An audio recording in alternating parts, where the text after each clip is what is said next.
시청자 여러분 안녕하십니까? JTB 아침 뉴스 시작합니다. 전라북도는 오늘 아침 대부분 지역에 비가 내리고 있습니다. 이번 비는 오전에 그치겠고 예상 강수량은 5mm 미만입니다. 오늘 낮 최고 기온은 전주 18도 등 16도에서 19도로 어제보다 3, 4도가량 낮겠습니다. 미세먼지 농도는 보통 수준이 예상됩니다. 서해안 지역은 내일까지 바람이 강하게 불겠습니다. 전주기상지청은 내일부터 모레까지 대체로 맑겠지만 모레 아침은 짙은 안개가 낄 것으로 내다봤습니다. 정부가 침체된 조선업을 활성화시키겠다며 여러 가지 지원 프로그램을 가동하고 있습니다. 그런데 부실 규모가 큰 대우조선 살리기에만 집중하고 군산조선소를 외면하고 있습니다. 보도에 송창용 기자입니다. 지난 7일 현대상선은 대우조선해양과 최대 열척 규모의 초대형 유조선을 건조하기로 가계약을 했습니다. 건조자금 1조 원은 정부가 조성한 선박펀드를 처음으로 지원받기로 했습니다. 현대상선과 대우조선 두 기업의 최대 주주는 국책은행인 산업은행입니다. 이번 계약을 두고 대우조선을 살리기 위한 몰아주기라는 지적이 나오고 있습니다. 입찰 당시 현대상선이 대우조선 사양대로 선박 건조를 요구했기 때문입니다. 이에 앞서 지난달 정부는 대우조선에 2조 9천억 원을 추가로 지원하기로 결정했습니다. 그러나 대우조선과 달리 가동 중단을 앞둔 군산조선소에 대해선 공적 자금이나 선박 건조 물량을 전혀 배정하지 않고 있습니다. 여기는 정상적인 영업을 해왔고 정상적인 선박 건조를 해왔어요. 그럼에도 불구하고 여기에다 불이익을 주는 정부의 저런 처사는 그는 공정하지도 않고요. 정부의 역할도 아니고요. 전라북도는 실망감을 감추지 못했습니다. 그동안 현대상선 발주 물량의 절반을 군산조선소로 끌어오려 노력했지만 물거품이 됐습니다. 전라북도는 정부의 선박 펀드가 1조 6천억 원가량 남아있기 때문에 하반기 발주 물량을 확보하는 데 전력을 기울이기로 했습니다. 우리 도에서는 정치권과 협력하여 군산조선소에 물량이 배정될 수 있도록 최대한 노력할 계획입니다. 정부가 부실 규모가 큰 대우조선 살리기에 집중하고 계속 군산조선소를 외면하면서 지역차별 논란까지 거세지고 있습니다. JTB 뉴스 송창용입니다. 특성화고 실습 여고생이 스스로 목숨을 끊은 사건과 관련해 노동부가 2주 동안 해당 통신사의 고객센터를 조사했습니다. 실제로 적지 않은 근로기준법 위반 혐의가 드러나 사법 처리가 이루어질 것으로 보입니다. 정원익 기자가 보도합니다. 특성화고 실습 여고생이 일하다 스스로 목숨을 끊은 통신사 고객센터입니다. 지난 2주 동안 이곳에서 근로감독을 실시한 고용노동부 전주지청은 근로기준법 위반 혐의를 확인했다고 밝혔습니다. 먼저 현장 실습생들이 정식 근무가 끝난 뒤 연장 근무를 하고도 추가 수당을 받지 못한 정황이 발견돼 사법 처리가 이루어질 전망입니다. 근로계약서를 작성할 때도 법적 기재사항을 빼먹는 등 부실했던 것으로 나타났습니다. 이 부분에 대해서는 수천만 원의 과태료가 부과될 것으로 보입니다. 근로자들의 근로계약서 작성이 일부 부실하게 작성된 부분을 확인해서 과태료 및 시정 조치를 할 계획이고요. 퇴직연금 운영 교육을 실시하지 않은 부분 역시 시정 조치가 이루어질 전망입니다. 하지만 이번 사건의 핵심인 상품 판매 활동에 대해서는 법리 검토 중이라며 판단을 유보했습니다. 강압적인 상품 판매 때문에 그 퇴근 시간 이후에도 남겨서 일을 시키고 그리고 거기에 대해서 수당을 지급하지 않았다. 이 부분이 가장 핵심적인 부분이었는데 여기에 대해서는 판단을 지금 유보한 상황이어서 대단히 좀 우려스럽게 보고 있습니다. 전주지청은 이번 사건 관련 고소장을 접수한 서울관악지청과 감독 결과를 공유할 예정입니다. 서울관악지청은 조만간 고소장을 낸 시민단체 관계자를 불러 조사하겠다고 밝혔습니다. JTB 뉴스 정원익입니다.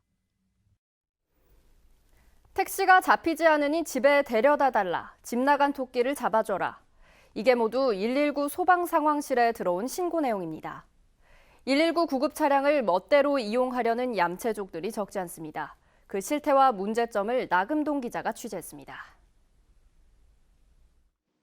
119 상황실에 걸려온 신고 전화입니다. 저희 집에 토끼가 3마리가 있는데 그게 나가가지고 그걸 이렇게 좀 잡아줄 수 있나요? 남의 집 가가지고 단밑을 파니까 잠이 무너질까봐 걱정된다고. 집에 데려다 달라는 취객도 있습니다. 택시 아직도 못 잡았어요? 택시가 와가지고 이제 택시도 안 오는데 어떻게 와요? 하루 좀 모시다 주세요. 우리 집으로 모시다 달라는 거죠? 119 구급차를 마치 택시처럼 이용하는 얌체족이 늘고 있습니다. 응급 상황이 아니어서 이송이 거절된 건수는 지난 2014년 166건에서 지난해 244건으로 3년간 47% 증가했습니다.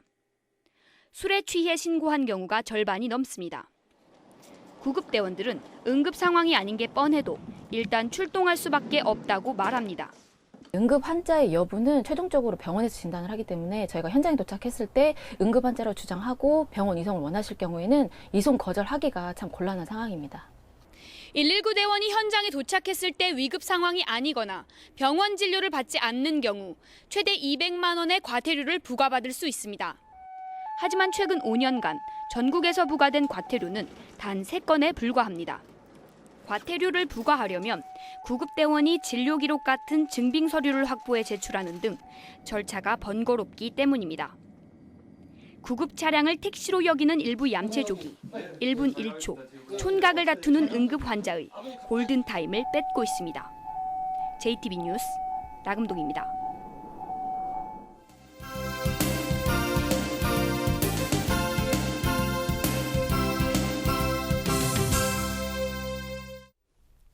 대통령 선거가 한 달 앞으로 다가왔습니다. 전주방송은 이번 대선을 통해 전북 발전을 모색하는 기획 보도를 마련했습니다. 그 첫 순서로 지역 발전의 구심점 찾기가 왜 중요한지 알아봤습니다. 김철 기자가 보도합니다. 전라남도 나주 혁신도시입니다. 2014년에 한전이 이전한 뒤 170개가 넘는 에너지 기업을 유치했습니다. 나주 경제는 크게 활성화됐습니다. 한전과 협력하고 상생하기 위해 그리고 그 지역 경제 발전에 기여하기 위해 그 나주혁신산단에 입주를 하게 되었습니다. 반면 전라북도는 지역 발전의 용광로라는 전북 혁신도시와 새만금을 보유하고도 지역 경제 활성화에 한계를 드러내고 있습니다. 전문가들은 미래가 불확실한 새만금보다 전북 금융타운 조성을 지역 발전의 새로운 구심점으로 삼자고 조언합니다. 전북국제금융센터와 연기금 전문대학원 그리고 농업인금융연수원 등 금융타운 조성에 3,200억 원이 필요합니다. 이런 내용이 후보 공약에 반영될 수 있도록 정치력을 발휘해야 합니다. 여기에 금융기관까지 추가로 유치하면 다양한 일자리 창출로 지역의 생동감이 넘치게 됩니다. 금융산업이 발전하게 되면 결국은 이게 나쁜 일자리가 아니라 상당히 양질의 일자리가 창출됩니다. 그래서 이제 말로는 한 1,000개에서 2,000개까지 일자리가 창출된다고 하는데 결국은 전라북도의 그 경제 성장에 견인차 역할을 할 수 있는 아주 중요한 그런 사업이라고 볼 수가 있겠습니다. 전주시가 대선 공약으로 제안한 전통문화도시 특별법 제정도 좋은 구심점이 될 수 있습니다. 지난 2008년부터 문화중심도시로 선정된 광주시는 매년 1,000억 원의 예산을 지원받아 전주의 좋은 본보기가 되고 있습니다.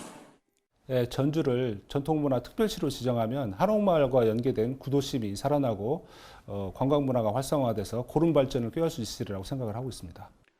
5년 전 전북의 대선 공약을 통해 기금운용본부를 전주로 이전시켰습니다. 이제 금융타운 조성과 문화도시 특별법이 지역 발전의 새 기회로 다가오고 있습니다. JTB 뉴스 김철입니다.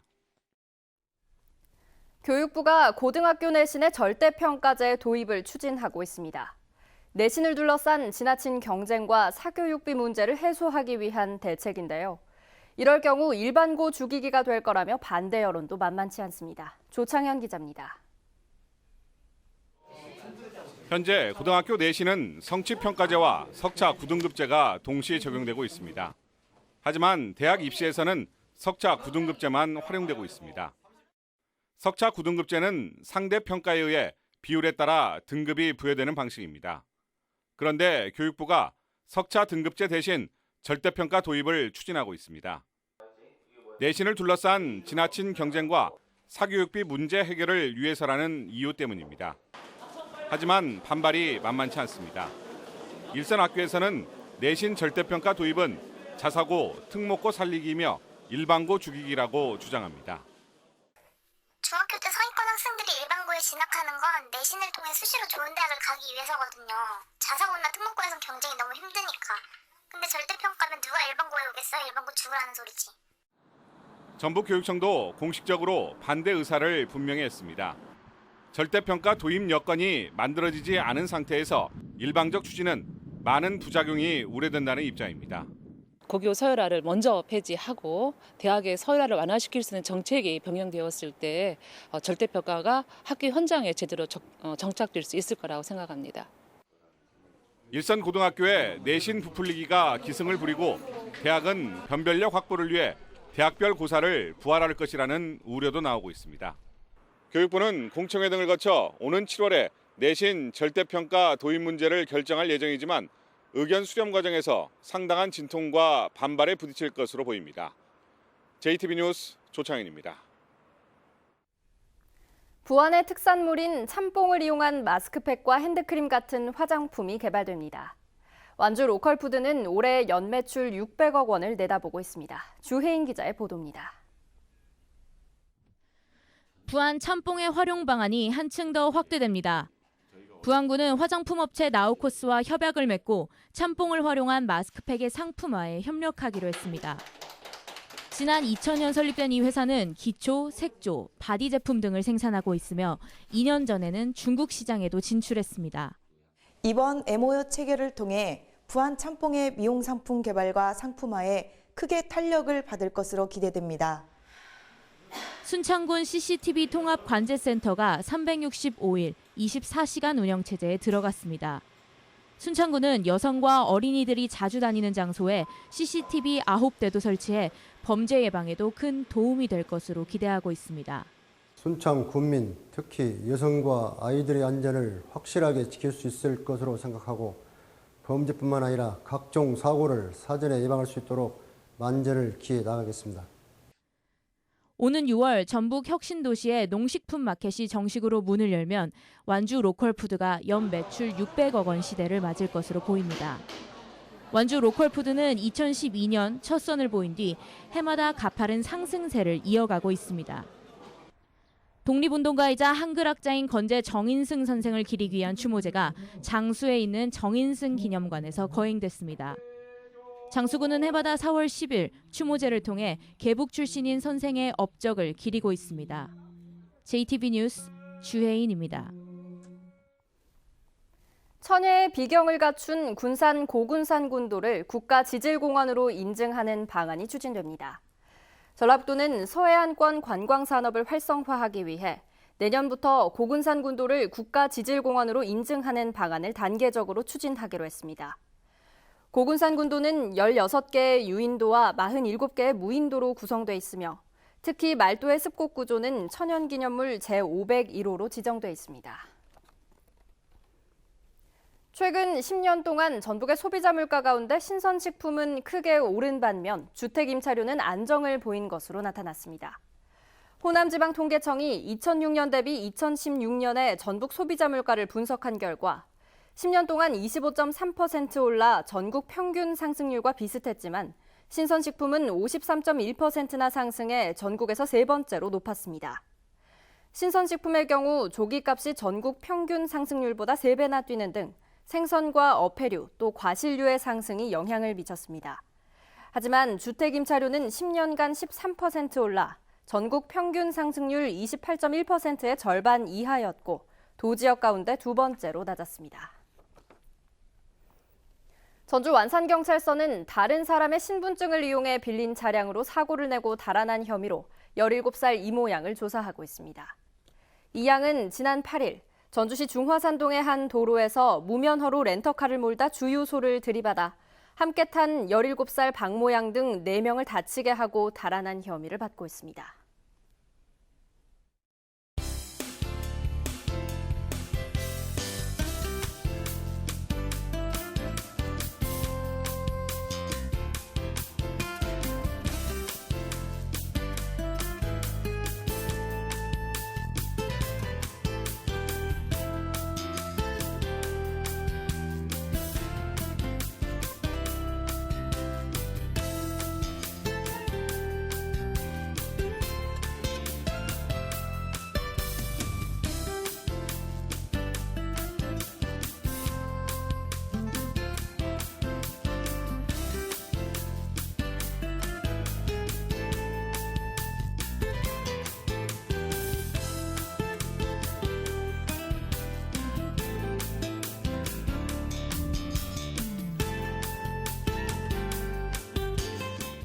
JTBC 아침 뉴스를 마칩니다. 시청해주신 여러분 고맙습니다.